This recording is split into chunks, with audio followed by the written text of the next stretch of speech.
తునిలో 10వ తేదీన జరగబోయే బహిరంగ సభకు కాకినాడ రూరల్ నియోజకవర్గం నుండి టీడీపీ నాయకులు కార్యకర్తలు భారీ సంఖ్యలో తరలి వెళ్తున్నట్లు టీడీపీ జిల్లా ప్రధాన కార్యదర్శి పెంకె శ్రీనివాసబాబా, మాజీ ఎంపీపీ వాసిరెడ్డి యేసుదాసు, రూరల్ మండలం టీడీపీ అధ్యక్షులు రామదేవు సీతయ్య ద్వారా తెలియజేశారు. ఈ సందర్భంగా ఏర్పాటు చేసిన మీడియా సమావేశంలో వారు మాట్లాడారు.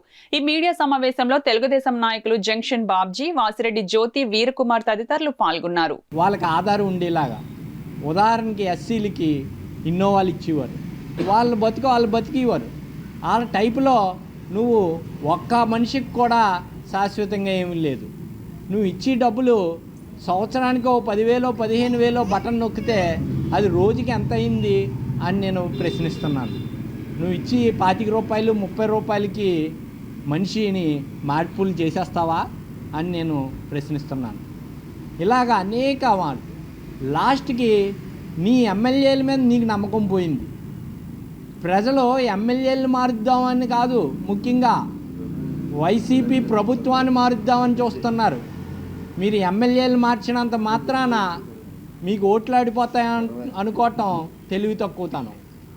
అలాగే రాష్ట్రాన్ని మీ ఎమ్మెల్యేలు నమ్మకం లేదు, మీకు రాష్ట్ర ప్రజలకి మీ మీద నమ్మకం లేదని తెలియజేస్తాం.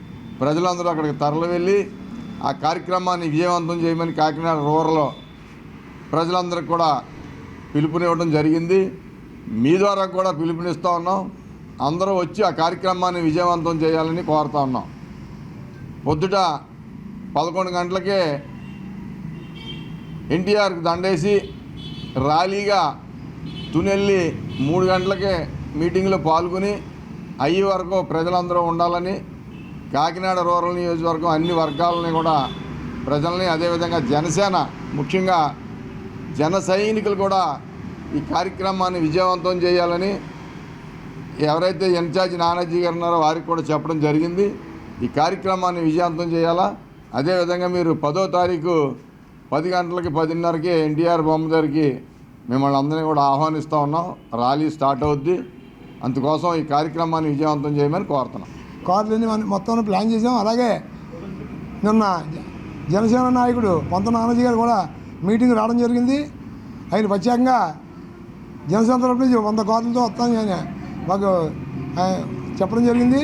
అలాగే మేమందరం కలిపి సుమారుగా 5,000 మందికి బస్సులు, కార్లు, ఇన్నోవా అన్నీ కలిపి ప్లాన్ చేసి 5,000 మంది తిరిగి తరలించేలాగా ప్లాన్ చేస్తూ ఉన్నాం. దారిలో వసతి మా దోశ గారికి సైట్లో భోజన కార్యక్రమం మధ్యాహ్నం పెడతాం. మళ్ళీ సాయంకాలం కూడా అటు చూసేటప్పుడు కూడా భోజన సౌకర్యం ఉంటుంది. అందరినీ కూడా ఏ రకమైన ఇబ్బంది లేకుండా మీటింగ్ తీసుకెళ్ళి మళ్ళీ కాకినాడ నియోజకవర్గంలో దింపుతామని మొత్తం అందరూ కూడా రేపు 10వ తారీఖు ఉదయం 11 గంటలు మీరు అందరూ వచ్చి ఆ ర్యాలీని కూడా మీరు చిత్రీకరించి అన్నీ కూడా చేయాలని మీరు మాకు మద్దతు తెలపాలని కోరుతూ